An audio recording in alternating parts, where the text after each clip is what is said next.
Hello and welcome back to Severe Untiered's devlog. My name is Sento. I am the developer slash owner of Severe Untiered. This video is just going to be telling you about the most recent update that we've been working on. One thing that I just want to preface is this update is still not out onto public servers. We're trying our best to kind of close out all of the information, as in like we're making all of these details but they don't properly fit in the game. So we want to try and implement new features just so we can make all of these other features kind of feel complete or normal to have in the game. So we're going to just start with a couple things. New Nexus, as well as we disabled ability uses in Nexus. Beforehand, it kind of just called you an idiot for trying to use an ability, but now you literally cannot press it. So new Nexus, it looks pretty nice. Got some damage dummies. We've got your Forge on the side. Got your Realm Portal, and your Champion Arena Portal. As well as we've moved the market into the Nexus, so then you don't need to have an entirely new world just for the marketplace. Got your Guildhall, your Vault Portal, and your Tavern. Alright, let's move on. So we've done some changes to damage, like notifications, and how crits kind of come up. Beforehand, we had a problem with crits where you would get a crit on the client, but the client's information of a crit is not exactly correct in comparison to the server, because the client would tell you that, oh, hey, you crit, but the server would be like, no, you did not crit. So it was inaccurate, and now we've kind of done a different way of doing it, where while you're dealing damage, it will pop up saying the 1.75 crit, and it won't change the crit damage that pops up, so it will always kind of stay the same, and you just know on how much damage at that time was multiplied by. We will be looking at this in the future and maybe making it a little bit better, but for now, that's how it's going. As well as I forgot to mention, you got your change characters and your guild stuff down at the bottom here, and changing skin here at the bottom as well. All right, moving on. Over here in our vault, I've just put some things in there just so we can kind of speed up the video. We've implemented inventory crafting. So where you used to have to go to the forge on the left side, we're going to end up using that for other things, but for now, we're just making it so you can actually do all of that stuff in your inventory, as well as some other spoilers here you might be able to see there. So here you can do inventory crafting, as in your relic accessory or your godly remnant. You can actually just drag and drop that on top of it, and it will turn into the new item, as you can see here. And then next we've got aspects, character aspects. So these are going to be things that you can farm throughout doing arenas and whatnot. Depending on what kind of arena, we've got like different elements that are going to be on the way. So you've got your fire, your water, your air, electric, earth, ice, void, and light.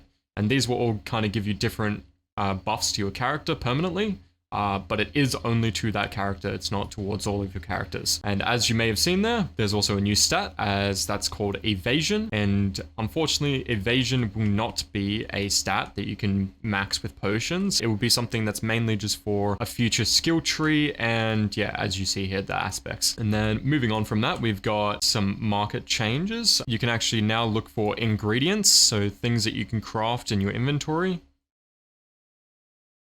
We'll go back to our tavern in just a second. We're just going to grab some of these tokens. As you may have noticed, they have changed a little bit. All right.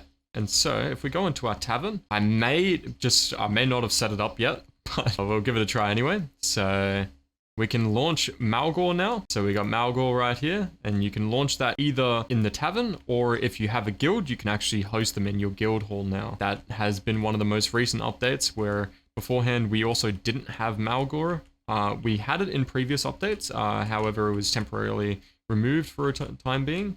Now you can actually summon them in your tavern or your guild hall, and you can do the same for both of these. Another very important detail that we've done, which I think a lot of people will actually like, is the AHU core, which is the Heart of Zol. Beforehand, a lot of people have had a lot of trouble with doing this, as there's been 4 pads that you needed to protect, and now we have changed it, so there's only 1 pad that you need to protect.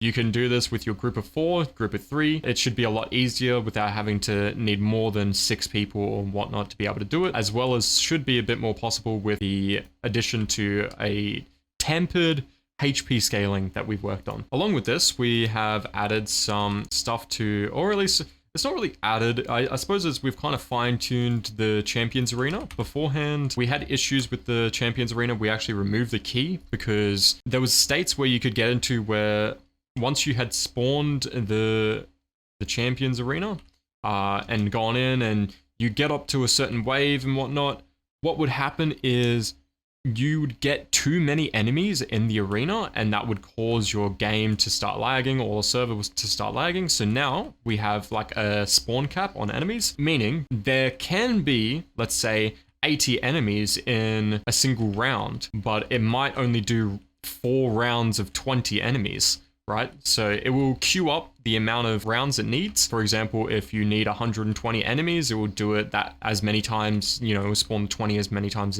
as it needs to.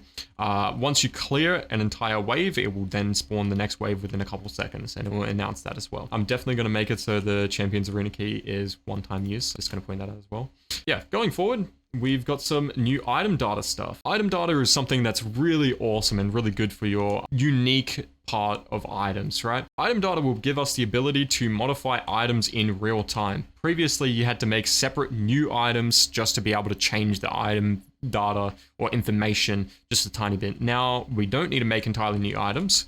Each item has its own unique identifier. So here in this chest, I've actually also got something here that can show off item data. So I have beginner blades. This is your default beginner blades.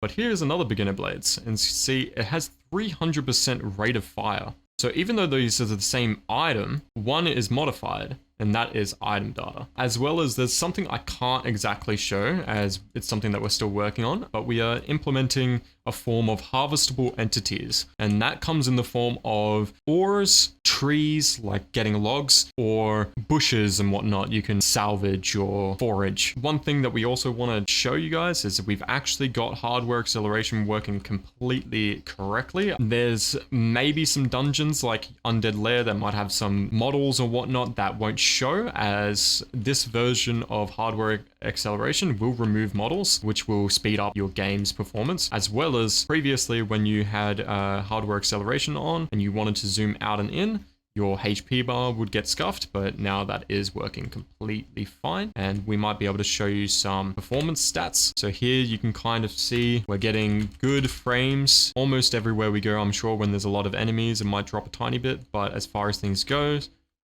very, very nice. Either way, thank you so much for watching this video. I hope that you guys keep playing Untiered, and I hope that you're enjoying the server. I know it hasn't been so exciting since a lot of the update has been delayed, I believe almost 10 months. It's absolutely crazy on how long that this has been delayed, and it's only going to get delayed further. I'm about to go to the United States in December, so I'm really hoping that we can get something out, even if we can get just the base server out with not too many enemies or whatnot. Maybe it's just the same kind of enemies with just the new items. Maybe give you guys a bit of a test before, you know, the new year, or by the end of this year, not the new year. Either way, again, thank you so much. Take care. Bye.